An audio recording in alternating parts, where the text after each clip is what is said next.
Niyori yamaze kubona ahantu ho yabonera ibyo kurya. Niyori agahinda ko kumwicira mu mujyi yamaze kuba yashakira ahantu yabonera ibyo kurya, kandi turabizi ahantu hashakira ibyo kurya umuntu waguma asanga amusaba ubufasha, uwo muntu amufata nka bosi we. Kandi turabizi ko Niyori ubu ngubu tuvugana yamaze gufatwa nk'umwami w'umujyi, kandi Niyori turamuzi ko ari umunyacyaro wuzuye. Niyori yamaze kuba yajya mu isura ya Killaman. Niyori yamaze kuba yafatisha iduka, ari kuza buri kimwe cyose bakamuha. Ejide yamaze kwinjiza mu ibintu byose ko Niyori ari we Killaman. Ese guys, Killaman we ayo makuru naza kumugeraho akumva ko hari umuntu uri kuza mu duka rye uri kuba nkaho ari kuneka mu sura ye, kandi tuzi ko Killaman uburyo yitwaramo atitwara nka Niyori. Ese Killaman we mu rukundo arabyakira ute? Guys, niba ari bwo bwa mbere ugeze hano kuri Venki Empire nkwaye ikaze, ndagusaba kugira ngo watanga inkunga yawe ikomeye, ube watanga igitekerezo cyawe, unakore subscribe kugira ngo ujye ubona ibikorwa byose mba ndi kubagezaho umunsi ku munsi. Ese guys, utekereza iki kuri Killaman ndetse na Niyori? Ese guys, wowe ntabwo ujya utekereza igihe Killaman na Niyori bazaba bahuye? Ese utekereza ko igihe Killaman na Niyori bazaba bahuye utekereza ko hazaba iki muri ako kanya? Guys, ndatekereza ko ubu ngubu tuvugana mu gihe Killaman na Niyori bazaba babonanye, ibyago bizaba igihe Killaman azaba yamenyeje amakuru ko muri butike hari umuntu uri kuza usa nawe, ndetse bakamubwira noneho ko bamwitiranyaga nawe ko basa nari impanga. Ese Killaman ayo makuru namara kuyumva we mubona azayakoze iki? Guys, turabizi ko Killaman nawe ari misiyo yo kuba yashaka Tereza, kandi turabizi ko papa we yamaze kuba yashiraho ikiguzi icyo ari cyo cyose mpaka abonye Tereza. Turabizi ko papa Killaman yamaze kuba yatanga na $5,000,000 ngo abone location y'ahantu Tereza atuye, ariko uriya munyamakuru twamaze kubona ko yamaze kuba yamukatira akamwima location y'ahantu Tereza atuye. Ese guys, utekereza ko uriya munyamakuru azagera akisubiraho agaha amerekezo y'aho Tereza atuye? Ese guys, mubona papa Killaman azakomeza guhatana akabona umuhungu we, akabona Tereza mbere y'umuhungu we? Guys, wowe icyo musaba ni ugukurikirana ibikorwa byose mba ndi kubagezaho umunsi ku munsi, ubundi ukaba umunyamuryango wa Miss Nyambo, ndetse ukaba umunyamuryango wa filime yacu Ibanga, kugira ngo ube watanga inkunga ya mbere ikomeye kuri iyi si nuko wakora subscribe hano kuri Venki Empire, ubundi tugakomeza tukagendana mu bindi bikorwa byose mba ndi kubagezaho umunsi ku munsi. Ese guys, wowe uri Ejide muri kano kanya wakorera iki Niyori akugeza imbere? Umuntu asa na boss wawe, buri kimwe cyose uko asa byose asa na boss wawe, usibye ibikorwa byose byari gukorana byo bitameze nk'ibya boss wawe. Ese wise mu mwanya wa Ejide akugeza imbere wamukorera iki? Ese wamufata neza cyangwa nawe wamwigira imitwe nk'iza ari kukwigiraho? Guys, nubwo Ejide yamaze kubifata nk'aho ari ibintu bya buraga, nk'aho ari boss uri gukina, turabizi ko atari boss we. Turabizi ko uyu nguyu uje ari Niyori. Ese guys, Niyori aragira bisobanurire Ejide abyumve. Ejide turabizi ko nawe atapfa kubyiyumvisha ko uyu nguyu bari kumwe atari boss we, ahubwo ari undi wo mu cyaro. Ese guys, ubona ko birashoboka mu gihe Killaman bara bamubwiye ko hari undi muntu uri kuza mu duka rye basa neza ndetse na buri kimwe cyose bagihuriyeho? Guys, biragoye ko byashoboka mu gihe boss atarihurira na Niyori. Guys, twigarukiye mu cyari wacu, turabizi ko umuntu uhora mu marira ari Nyambo ari gutakamba iya hehe ni hehe. Nyambo buri mana yose ari kugenda yitakambira ngo ibe yamugarurira Niyori wiwe. Nyambo ubu ngubu tuvugana ari mu gahinda gateye ubwoba. Nyambo muri filime yacu y'Ibanga niho ubabaje cyane. Nyambo ntago afite ahantu yahura n'umukunzi we. Ese guys, ubona Yves ibikorwa byose byari gukora umunsi ku munsi aba ari kugira ngo ari kwikorera, ubona atari kwihemukira? Ese guys, ubona Yves bino bintu byose byari gukora umunsi ku munsi ubona azababarirwa? Guys, nibura umukunzi w'ibanga, urabizi ko Nyambo nawe ari umuntu ubika inzika. Nyambo turabizi ko nawe atari umuntu wo gupfa kuba wakiniraho. Nyambo turabizi ko buri kimwe cyose yagikora kugira ngo abone umukunzi we. Ese guys, uratekereza iki mu gihe Nyambo yamaze kumva amakuru ko umuntu ubagambanira akagambanira urukundo rwe ndetse na Niyori, ndetse yanarenzaho akanashimuta Niyori akageza zino minsi zose ataravuga ko baba bari kumwe? Ese uratekereza ari wowe wisize mu mwanya wa Nyambo? Utekereza ko wamukorera iki?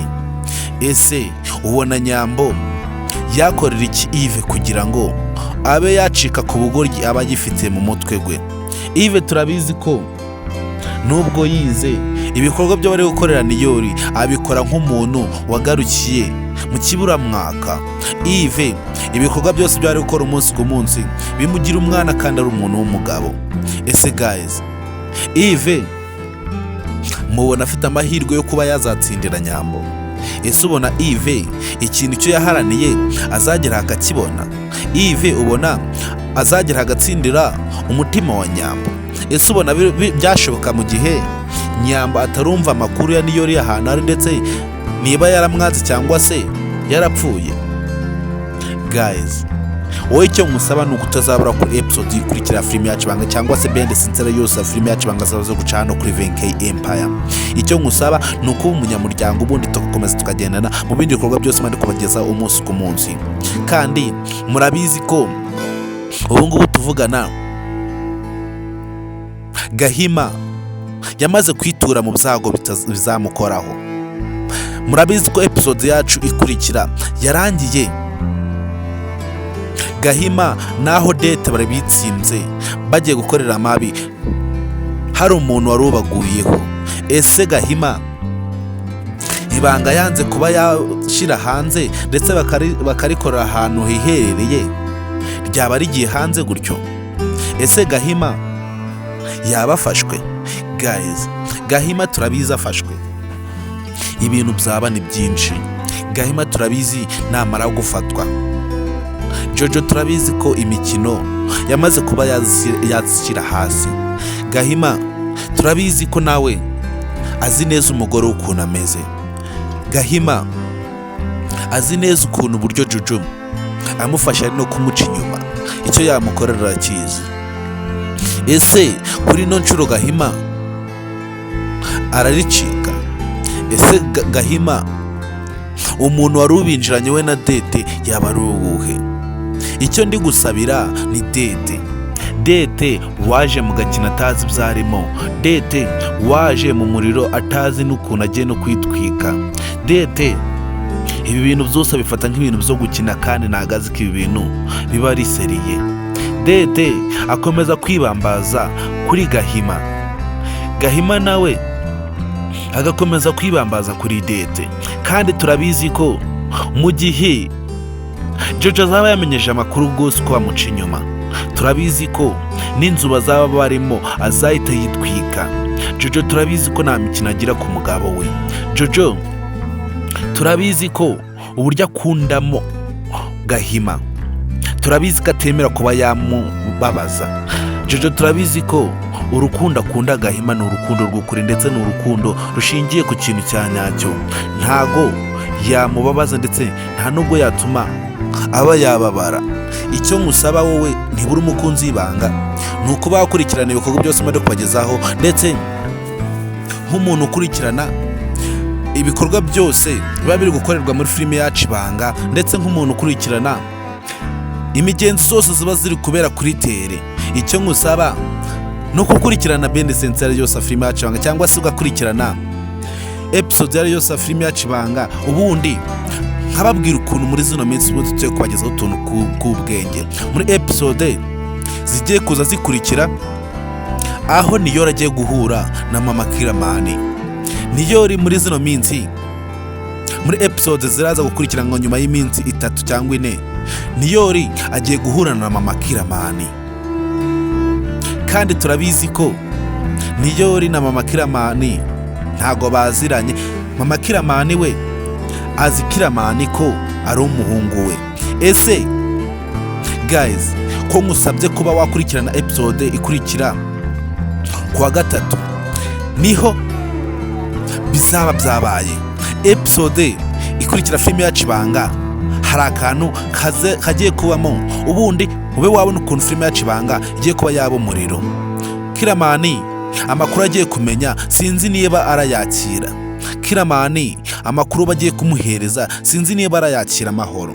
Killaman agiye kumenya ko hari umuntu basa, ndetse uwo muntu basa buri kimwe cyose bagihuriyeho usibye imvugo ndetse n'indebo.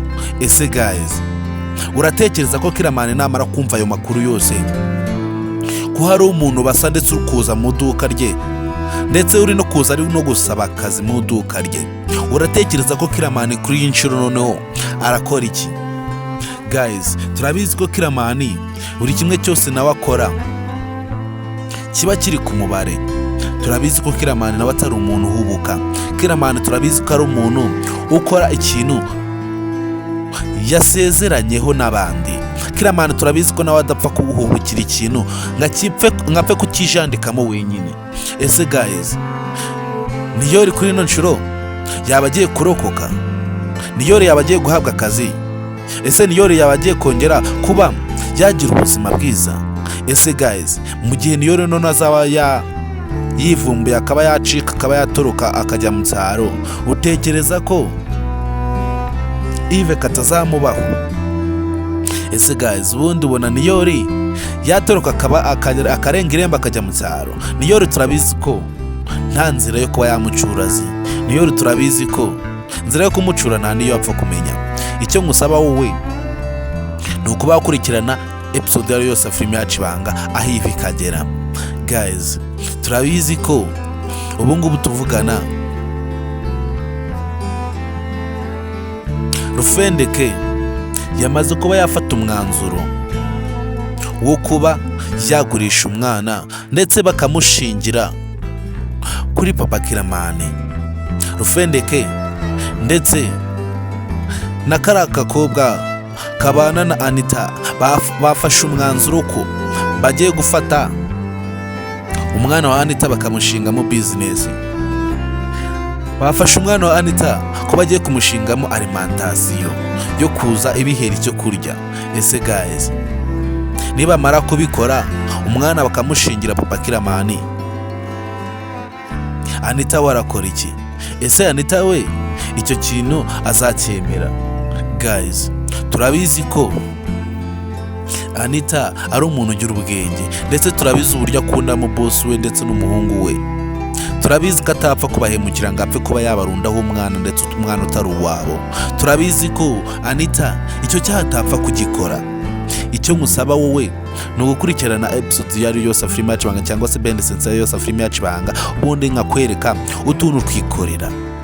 Guys, niba uri umunyamuryango wa Miss Nyambo ndetse ukaba uri umunyamuryango wa filime yacu Ibanga, ndetse akaba ari ubwa mbere hano kuri Vinke Empire, ndagusaba kugira ngo batange inkunga yawe, ndetse inkunga yawe yuratanga ni inkingi ya mbere ituma twebwe tuguma hano tubagezaho utuntu tuba tumeze neza. Ugakora subscribe, ubundi tukajya dukomeza tugendana muri ibikorwa byose tuba turi kubagezaho umunsi ku munsi, kandi murabizi ko twebwe ibikorwa byose tuba turi gukora rimwe tuba turi gukorera. Ese guys, utekereza iki mu gihe Tereza na Killaman na papa we bazaba bahuriye ahantu hamwe? Guys, turabizi ko abantu bose babiri bafite umuhate wo kuba bashiramo imbaraga kuba bashakisha Tereza. Ese uzamubona mbere ni uwuhe? Ese utekereza bamuboneye rimwe icyaba? Ese utekereza haba iki mu gihe bose baboneye kimwe Tereza? Guys, icyo ngusaba rero ni ukuba umunyamuryango, ubundi tukajya dukomeza tugenda n'ibikorwa byose mandi kubagezaho umunsi ku munsi. Kandi murabizi ko ngewe nababihiriza ibintu, murabizi ko ibikorwa byose mandi gukora umunsi ku munsi ari ibikorwa bya nyabyo. Ese guys, utekereza ko Yves azagera akarambirwa agasubira mu cyaro? Guys, turabizi ko cya Yves nubwo ari igisazi, nubwo ari ikigome cya danje, turabizi ko urukundo kiba gifitiye Nyambo ari urukundo rwa nyarwo, ariko urukundo rwa nyarwo runyuze mu mayira mabi ntago aba ari urukundo. Ese guys, utekereza ko noneho Yves yatera intambwe ya mbere agasubira mu cyaro agasiga Niyori mu mujyi? Guys, turabizi ko Yves yashimuse Niyori ngabe yamujyana mu mujyi abeyo, gutyo atume Nyambo bajya mu rukundo, ajya mu rukundo na Yves. Ese Yves iki gihe cyose aba ari kwirengesha adakoresha, mubona noneho atazagera akacyishura? Yves tumaze kubona ko ibintu byose bari gukorwa umunsi ku munsi aba ari kwishira mu makosa. Yves tumaze kubona ko igikorwa cyose akoze umunsi ku munsi aba ari kwigemura. Turabizi ko mu gihe icyaro cyose cyamenyeje amakuru yose ko ikintu cyakozwe cyose cyo gushimuta Niyori ndetse bakagira ubuhe, abakiri inyuma ari Dete na Yves. Turabizi ko Dete we atazamara kabiri mu cyaro, turabizi ko Dete atamara kabiri mu mudugudu w'abishiyobija Geregwari, turabizi ko atamurebera izuba, turabizi ko nta n'imikino agira, turabizi ko yari yagiye no gutwika umudugudu ejo bundi hashize. Ese guys, Dete namara gufatwa ndetse na Yves akamenwa ko ari we ukora aya mafuti yose yo kuba yafata icyaro cyose akagihangayikisha, ubona hazaba iki? Ese utekereza mama Niyori amufashe yamukorera iki? Ese utekereza mu gihe Tereza yafashe Yves ndetse akamufata n'umugambanyi ndetse ari we washimuse umuhungu w'ikintu yamukorera? Ese Nyambo utekereza mu gihe yamenyeje amakuru ko ari Yves byose uba biri inyuma, utekereza hari ikintu yamukorera? Guys, wowe icyo ngusaba ni uguhanga amaso, ubundi tukakwereka utuntu tuba tumeze neza muri filime yacu Ibanga. Wowe icyo ngusaba ni ukuba watuza ugakora subscribe hano kuri Venke Empire, ubundi tukajya dukomeza tugendana mu bindi bikorwa byose mandi kubagezaho umunsi ku munsi. Kandi murabizi ko muri abantu b'intwari, kandi murabizi ko ibintu byose mandi gukora umunsi ku munsi ari mwemba ndi gukorera. Icyo ngusaba ni ukuba umunyamuryango wuzuye filime yacu Ibanga. Icyo ngusaba ni ugutanga ibitekerezo bya bundi ukambwira ukuntu uba wiyumva kuri filime yacu Ibanga, niba uri umunyamuryango wuzuye ndetse niba unakunda Ibanga by'ukuri. Guys, rero turabizi ko Tereza nubwo ari mu kababaro, turabizi ko agafatikanyije ndetse na Nyambo, turabizi ko na Nyambo nawe akababaro kenda kumunangura, turabizi ko na Nyambo akababaro yamaze kuba yakamenyera. Nyambo yamaze kuba yafata umwanzuro kuba yareka kwigunga akajya gushakisha amakuru yatuma amenya ahantu Niyori yerekeje. Nyambo yamaze kuba yava mu byo abari mu byo kuba yirirwa mu rugo yigunze ngo yabuze Niyori, yafashe umwanzuro atera intambwe ya mbere yo kuba yajya gushakisha ubufasha bwatuma Niyori atabarwa. Ese guys, ubona bibaho ko Niyori yazacika Yves akagaruka mu cyaro? Ese ubona bishoboka? Ese ubona Niyori icyo cyaha yagikora cyo kuba yashika agataha? Guys, icyo ngusaba wowe ni uko waba umunyamuryango wa filime yacu Ibanga, ndetse ukaba umunyamuryango wa filime yacu Ibanga byuzuye, ndetse ukaba umunyamuryango wa filime yacu Ibanga. Ndetse icya kabiri ngusaba ni inkunga ngusaba yo kuba watera ugakora subscribe hano kuri Venke Empire niba wanashimye ibikorwa mandi kubagezaho umunsi ku munsi. Kandi murabizi ko muri abantu b'agaciro kuri filime yacu Ibanga, kandi niba uri umuntu w'agaciro icyo ngusaba ubu cyumva ni ukuba umunyamuryango wa filime yacu Ibanga, ndetse ukaba umunyamuryango wa Miss Nyam, ndetse ukaba umunyamuryango wa Venke Empire kugira ngo ujye ubona ibikorwa byose biba biri gukorwa muri filime yacu Ibanga utarinze waruha. Icyo ngusaba no kumunyamuryango. Guys, rero ntabatindiye, murabizi ko nje natinda amagambo, murabizi ko ibikorwa byo byivugira. Twongeye duhere kuri episode kuri filime yacu Ibanga. Ndabakunda cyane, muri abantu b'intwari kandi muri abagaciro hano kuri Venke Empire.